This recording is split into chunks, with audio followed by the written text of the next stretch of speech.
Alright, boys, another day, another cut content video from AniNews. Before I get into it, the season 2 episode 4 cut content will not be posted because it literally got no audio, so I'm not gonna post that obviously. I couldn't really fix it because it's literally just muted. The video itself is just fucking muted. I don't know if it's because I didn't actually put the actual window capture to record the audio, but whatever, bro. I'd be angrier. I'd be more salty. But thankfully, it was only a 9-minute video from AniNews, and he specifically said that there wasn't much cut content to begin with. So, thankfully, episode 4 didn't have much cut content, and he only mentioned some little details here and there, some context. So, it's fine. Honestly, I'm not too mad. It's too salty about it because I mean, I still watched the video, right? So I still got the knowledge from that video. It's just not gonna be posted. Just letting y'all know beforehand. This one, I'm making sure we're good. We're good. Now, season 2, episode 5, cut content.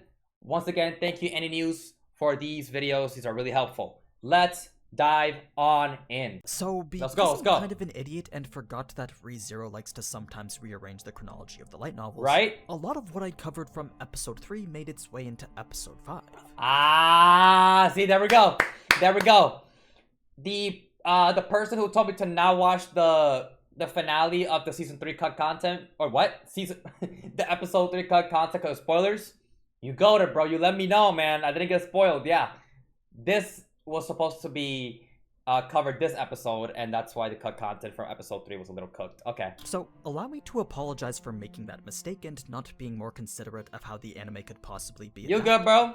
In any case, I'll be sure to mark everything that I think could be included in a later episode as a potential spoiler. Alright. That way you can just skip past anything that you may not want to know.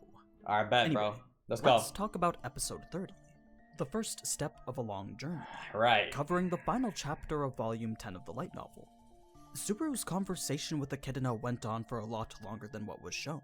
Really? There were quite a few additional topics to the conversation that served to add a lot more depth as to why the trial itself was given. Okay. Part of which provides more context as to why Emilia seems to be struggling with it so much. Yeah, because, like, again, we still have, like, no fucking, context. We have no context of, like, what's happening to Emilia. She's, like, going through some crazy fucking traumatic events of her past, and we just don't know anything. It's just nothing to us. So, if we start at the beginning, it came as a surprise to Echidna when she saw that Subaru wasn't very shocked to find her there. It was almost as if he'd known that this world was an illusion the entire time. I mean, he actually did have his suspicions. Subaru had been taking note of various oddities with his surroundings. Ever since his commute to school, he noticed a severe lack of any human presence. Then, once he finally arrived only to see that no one else was around, well, that was just an impossible situation that didn't fall within the bounds of what he would call normal. Yeah, no, Subaru, he's smart, bro. He knows what he's doing, bro. Like, I mean, honestly, it's pretty fucking obvious, right? It's obviously an illusion. There's no one around. It's just your parents. It's just you, right? So it's like, it kind of makes sense why he would think that it's automatically, oh, this is not real, bro. It makes sense, yeah. He felt that if Echidna really wanted to fool him, then she should have put more effort into the background. True. To him, the world was just too bare. It was as if it had been completely stripped of anything that he wasn't intended to see. So that's how he was able to piece together that he wasn't actually taken back to his own world. Well, that's cool. Now, as Subaru began to ask his questions, Echidna made it clear that the only thing she tampered from his memories was everything related to her. Even though that's what she was saying, Subaru still wasn't sure if her words could be trusted. There was no foundation of trust established between the two of them yet. Yeah, how the hell are we supposed to trust Echidna, bro? Like, the entire fucking meeting they had, the Witch's Tea Party shit, literally got erased. So how the fuck are we supposed to trust you, bro? Plus, it didn't help that his gut was constantly telling him not to believe her. There we go. But whether he did or didn't really matter since there was not much he could do about it anyway.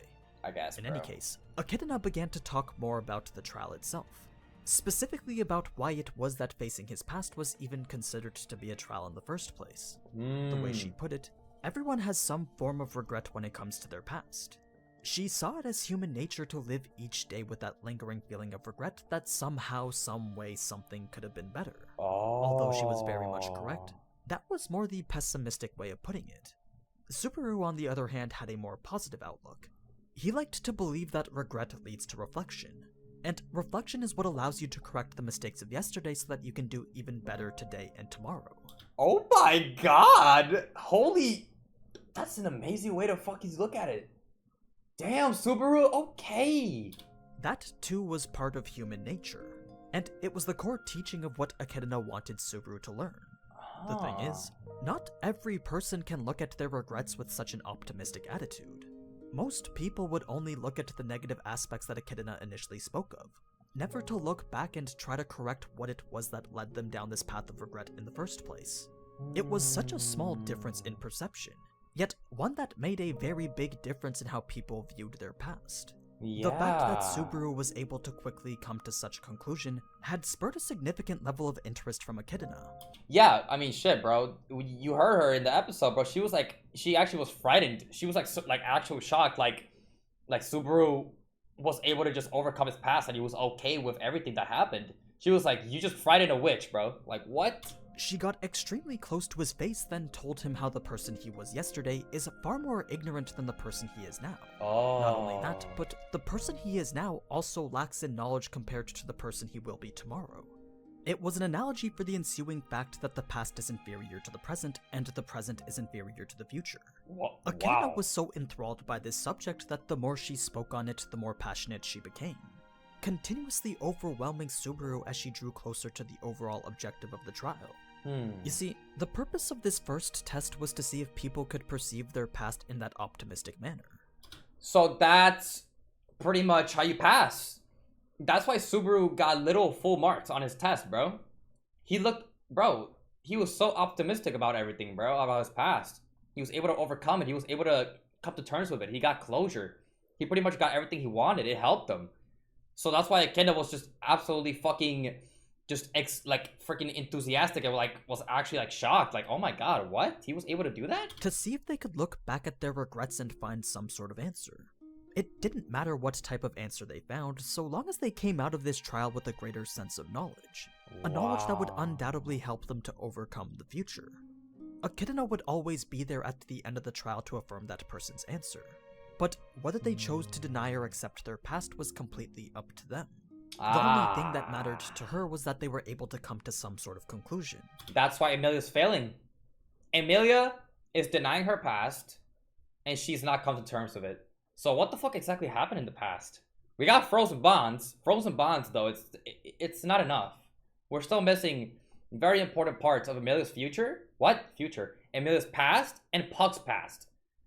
Like, we know some of Puck's past, but it was mainly with Emilia. What happened before that? Because Puck's been alive for so long, right? Like, there's a lot of things that are still missing out on the past of Emilia and Puck, so... That was the proof that showed they had faced their past by overcoming the anguish and sorrow that previously shrouded it. It was until that answer could be found that anyone eligible to could take the trial as many times as needed. All because this was something that Echidna found to be very important. If not for the person taking the trial, at least for Echidna to satisfy her boundless curiosity. Ideally, she would prefer that everyone accept their past in a way similar to how Subaru did. But she wouldn't prevent someone from passing the trial just because they chose to reject it. The core of the matter was just being able to face your past head on. Something that Emilia has very clearly been struggling with. Yeah. She doesn't seem to want to either accept or reject her past. Instead, it's almost as if she's trying to avoid it completely. I mean... That's what makes you fail, pretty much, yeah. She's not accepting or denying her past. That's why she's... Oh my god, but how bad is Emilia's past, bro? I mean, we can kind of just assume that it was horrible, right? I mean, the entire Frozen Bonds thing alone was fucking sad, and it just made me feel bad for her. So who knows what she's going through in the fucking trial. Instead, it's almost as if she's trying to avoid it completely. Avoid it. Now knowing the specifics of the trial, plus the events of the Frozen Bonds OVA, there we go. It makes sense that Emilia would have a very tough time facing her past. Exactly, yeah. We don't know the exact specifics as to what happened to her or her people, but we do know that it's surrounded by a significant tragedy. Yeah, that they all got frozen. So it's not too unlikely to assume that she's trying to run away from her problems, much like how Subaru tried to do before. On the other hand, Subaru quickly found an answer relating both to his feelings of guilt and the trauma that stemmed from it. The thing is, it wasn't the trial that helped him to arrive at these answers.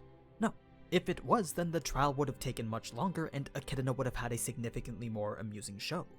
Unfortunately for her, Subaru already seemed to have an answer with regards to how to face his painful past. Aww. One that came from a certain special someone at the time when he needed it most. Yeah. It's how he was able to easily accept all the glaring faults from his past.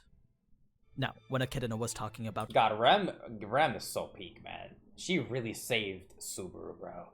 Changed him entirely, bro. That episode 18 to this day is like, I don't know. I don't know if it's definitely one of my favorite ReZero episodes so far, but man, it could be my favorite, bro. That episode is fucking amazing, dude. How the world was purely made up of his memories alone, she was further testing Subaru by trying to insert various thoughts of doubt into his answer.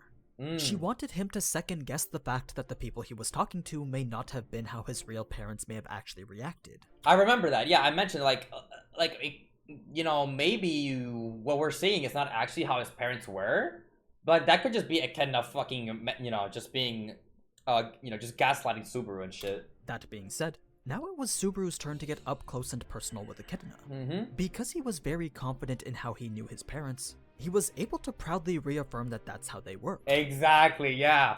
Like, we can't just believe what Echidna says at face value. It's not like she actually knows Subaru's parents, dude. Also, look at the manga panel here.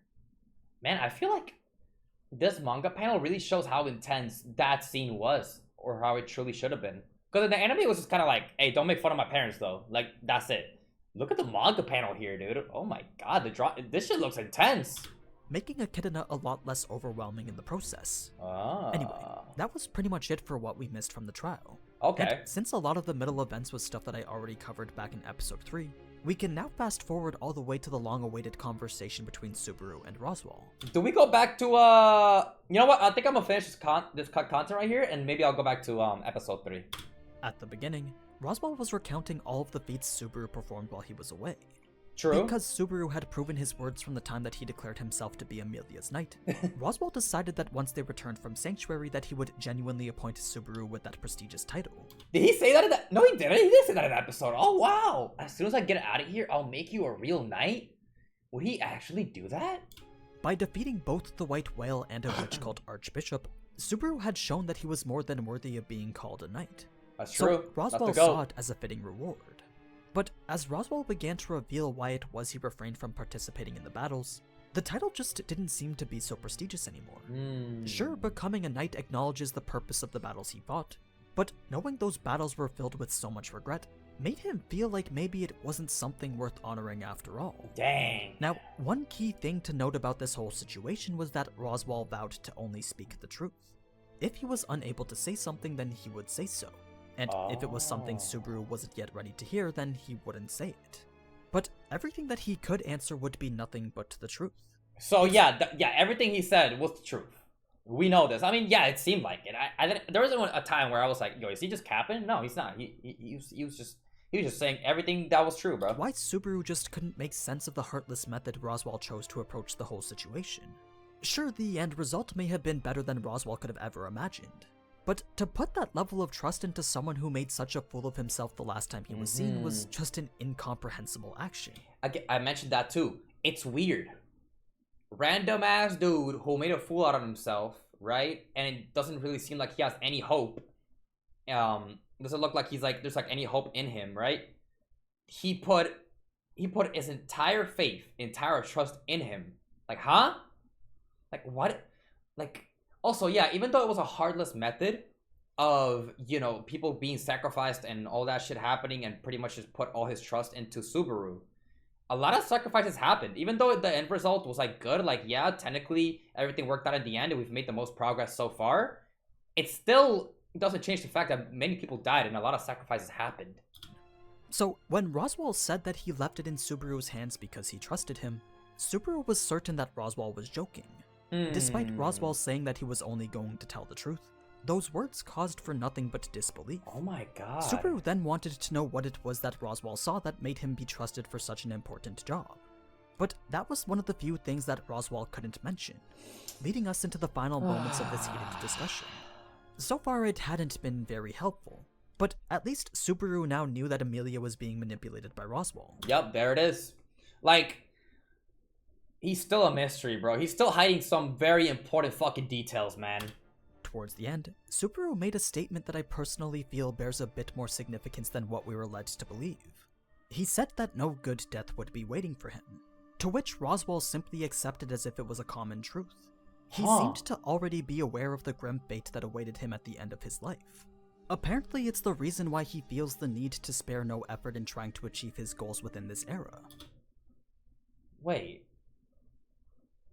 Remember how Roswaal said that like pretty much every event he foresaw? So what, can he see the future? Does he just know the events that are gonna happen?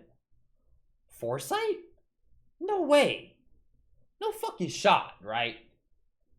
A very peculiar choice of words. Now, the conversation didn't actually end there though. There was one last question that Subaru wanted to ask. One pertaining to Beatrice's words about how all his answers could be found in Sanctuary. Since this could be a topic included in a later episode, feel free to skip to the following timestamp. Do I watch it? Ladies and gentlemen, do I watch it? You know what? I'll make I'll make the decision right now. I'm watching it. All right, it's happening. We're watching it, chat. Sanctuary. Since this could be a topic included in a later episode, feel free to skip to the following timestamp. Let's just go for it, bro. But what Subaru asked specifically was to know the meaning behind Beatrice's words that day. If he could figure that out, then perhaps he could learn why it was she had such a sad look on her face the last time he saw her. She was fucking, It was a question to which Roswaal responded with a question of his own. Because Subaru had entered the tomb and come out unscathed, Roswaal wanted to know if Subaru had met a certain someone while inside. It was a pretty valid question considering that Subaru should have had the same wounds as Roswaal. The only explanation for him being completely fine would be that he had taken the trial, which means he could have met a certain someone while doing so. Oh my god! Wait, Roswaal is exposing him, bro. He's like deducting everything. Like, yeah, this all makes sense. Like, you're good. You came out of it unscathed, bro. You're fine. Like, of course, this was something he didn't yet want to tell Roswaal, though, especially since he was someone that he could no longer trust. He couldn't even begin to imagine what type of schemes Roswaal would conjure had he known that Subaru had completed one of the trials. As for who Roswaal could have been inquiring about, well, Subaru wasn't so sure who it could have been. So, since it wasn't anyone that Subaru could specifically remember, that meant it wasn't yet time to answer his question relating to Beatrice. Well, there you go. So, in the end, the whole conversation from start to finish was highly ambiguous. Of it was course clear it that is. Roswaal had carefully considered how he was going to steer the conversation. That much was obvious by the fact that he started with the reward of becoming a knight in order to make things more favorable for him. He truly was a very manipulative man. Yeah, Now, it was after this that Subaru went to go see if Emilia had woken up. When she finally did, Subaru made the mistake of asking her about the trial. He wanted to know what kind of past she saw while doing it. The thing is, this wasn't something Subaru should have knowledge of, especially since he didn't yet tell anyone that he had completed the trial himself. So, naturally, Emilia wanted to know how he knew the trial was about her past. Oh, shit. Damn. Emilia just, yeah. It's, for Emilia, that's weird. How the fuck do you just know that it has to do with past shit? As much as he wanted to tell her what happened, he knew that her current fragile mental state wouldn't be able to handle knowing that he had already beat the trial. It would only serve to make her feel more helpless than she already does. So, instead, Subaru told Emilia that Roswaal was hiding knowledge about the trials. That, plus the fact that there were 2 additional ones that needed to be taken after the first one. In any case, seeing Emilia show so much anxiety on the topic made him disregard his initial question, leading us into the conversations that we saw in the anime. Okay. So, now we can fast forward all the way to after Subaru had left Sanctuary. Because Subaru's Earth Dragon had already memorized the path, Garfield was able to have this one-on-one talk with Subaru.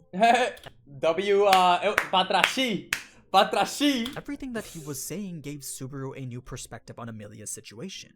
Okay. It made Subaru think that perhaps Emilia didn't actually want to do the trial. Yeah. What if she didn't want to face her past at all? Exactly. Like, I mentioned this too. Subaru keeps going like, hey, I have faith in you. Hey, Emilia, you got it, bro.